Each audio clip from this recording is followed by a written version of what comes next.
इसी प्रकार अन्य प्रसंगों को श्रवण करने के लिए महाराज श्री के एकमात्र अधिकृत ऑफिशियल यूट्यूब चैनल को सब्सक्राइब करके बेल आइकन को अवश्य दबा दें।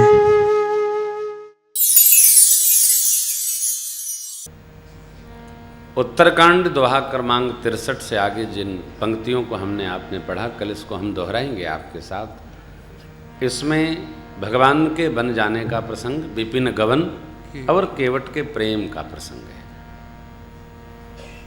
भगवान चित्रकूट जैसे बाबा वाल्मीकि जी के द्वारा बताए हुए स्थान के अनुसार वास किए।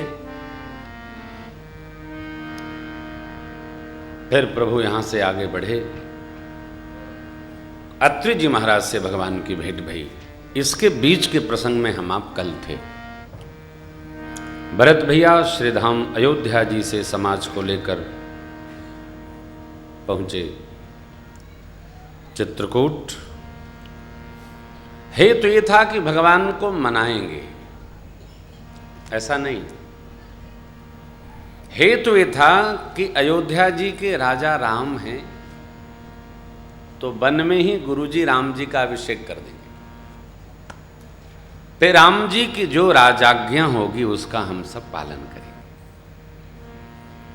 सारा संबंध मानने का है। भरत जी भी मानते हैं कि अयोध्या जी के राजा राम ही हैं, हम नहीं।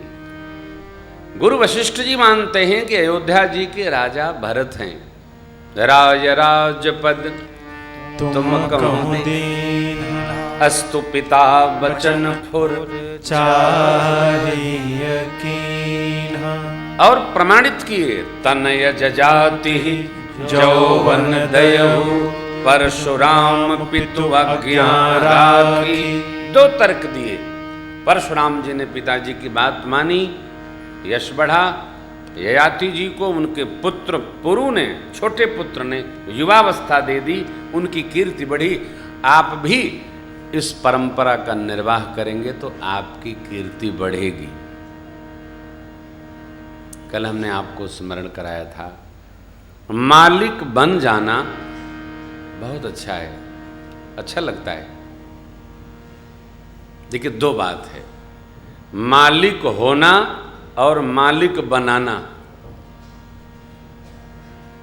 मालिक होना और मालिक बनाना।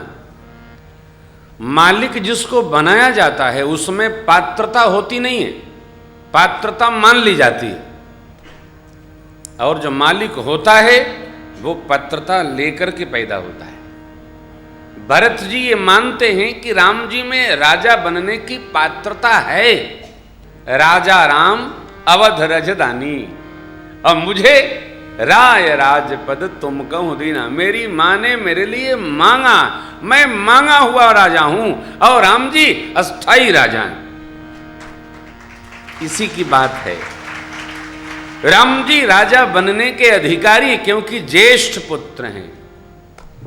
ज्येष्ठ पुत्र अयोध्या जी में, अयोध्या की राज सत्ता पर पदारूढ़ होता है। ये मनु जी भी लिखते हैं और विदुर जी भी लिखते हैं। महाभारत जी में प्रसंग है। इसी के आश्रय पर धृतराष्ट्र अपने को राज सत्ता के अधिकारी मानते थे, परंतु प्रज्ञावान होने के कारण से पांडु को दिया गया।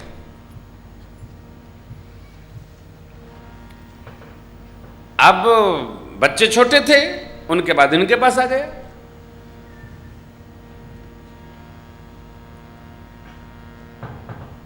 हृदय में, मन में, व्यवहार में धृतराष्ट्र जीवन भर ये नहीं मान पाए कि राजसत्ता के अधिकारी युधिष्ठिर नहीं।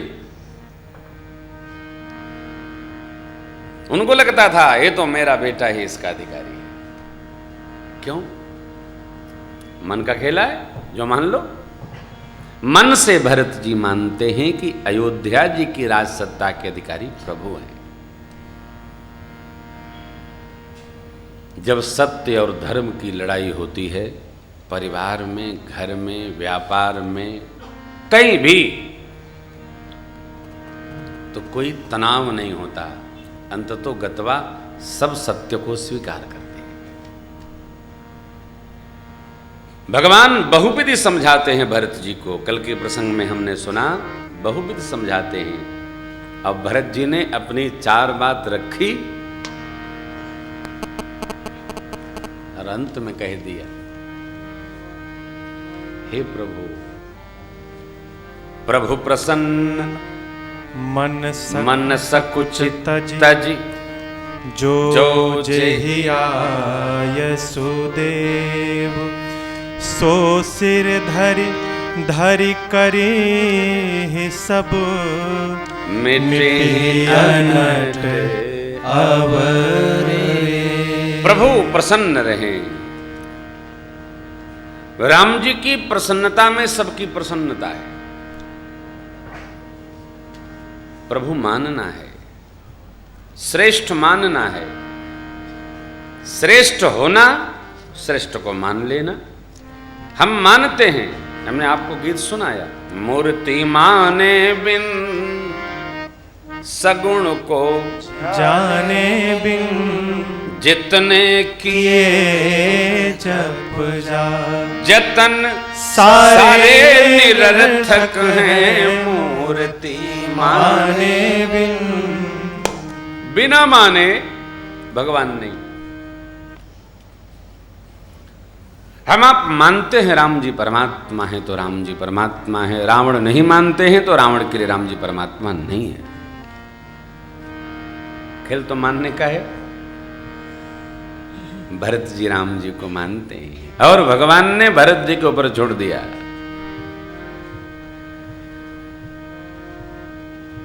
राखेव राय सत्य मोहित त्यागी। भैया पूज्य पिताजी ने सत्य की रक्षा की, हमारा त्याग कर दिया, तन का त्याग कर दिया, लेकिन सत्य की रक्षा की। हम दोनों भाइयों को योग्य है कि हम भी पिताजी के उसी सत्य वचन की रक्षा करें। फिर तो जनक जी महाराज के आगमन का प्रसंग है। सुनैना मां कौशल्या जी का संवाद है, जनक जी का सीता मैया से मिलना है और अंत में फिर तीसरी बैठकी भई। गुरुदेव भगवान वशिष्ठ जी जनकराज की मंत्रणा हुई, भरत जी के पास आए, भरत जी को लेकर सब प्रभु के पास गए। परमात्मा ने यहाँ भी वही कह दिया, भरत जी जो कहेंगे हम उसका पालन करेंगे। देवता घबराए, भरत जी कहेंगे क्या?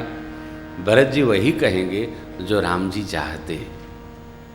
भक्त मन से कुछ नहीं करता है और जो मन से करता है वो भक्त नहीं है। भक्त जो भी करता है वो भगवान के भाव से ही करता है। भगवान से विपरीत विरुद्ध भक्त नहीं जाता है। भगवान के प्रतिकूल जो जाए वो भक्त कैसा? रावण का पूरा समाज जयविद होई धर्म निर्मूला, सो सब करहि वेद प्रतिकूला, शुभ आचरण कतहु नहीं होई, देव विप्र गुरु मानन कोई। और यहाँ भगवान प्रातकाल उठ के रघुनाथा, मात पिता गुरु ना वही मात, गुरु पित मात स्वामी सिख पाले, तुम सब भांत बोर हितकारी। भगवान उसके अनुकूल व्यवहार करते हैं और ये आसुरी वृत्तियां उसके प्रतिकूल व्यवहार करती हैं। शालीनता, साधुता, सहजता, साधक व्यवहार ये जन्माद्य संस्कार से बनते हैं। शालीनता ओढ़ी नहीं जा सकती है। शालीनता जन्माद्य से आती है, जो मेरे ठाकुर में है।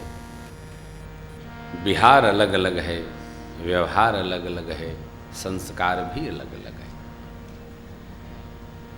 प्रस्ताव हुआ, भय क्या, होना क्या, हो क्या?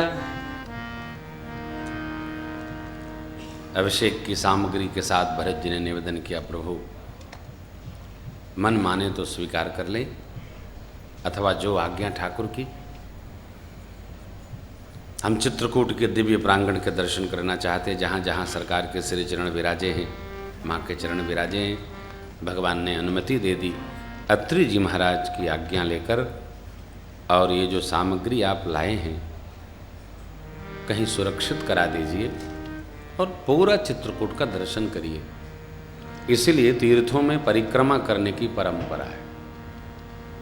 भरत भैया 5 दिन में चित्रकूट का दर्शन किए।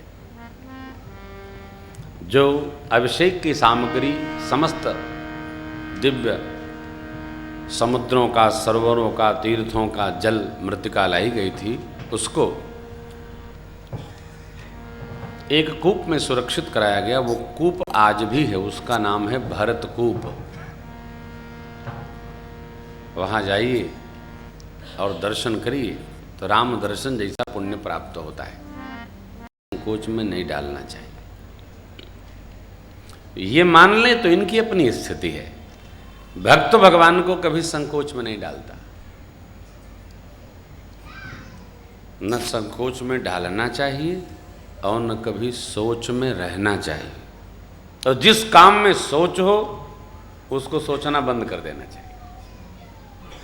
बस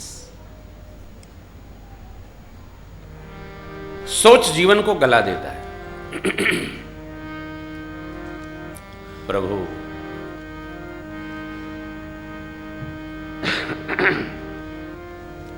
को देखकर भैया भरत खड़े हुए, चरणों में वंदन किए और भगवान से निवेदन किए, प्रभु हम श्री अवध जाएं। प्रभु ने आगे बढ़कर भरत जी को हृदय से लगा लिया। क्यों? भगवान स्वयं भी भरत जी को विदा नहीं करना चाहते, परंतु वचन है 14 वर्ष वन में रहना है, टेक है, करें क्या? ये वही राम है जिनकी हम आप कथा सुन रहे हैं।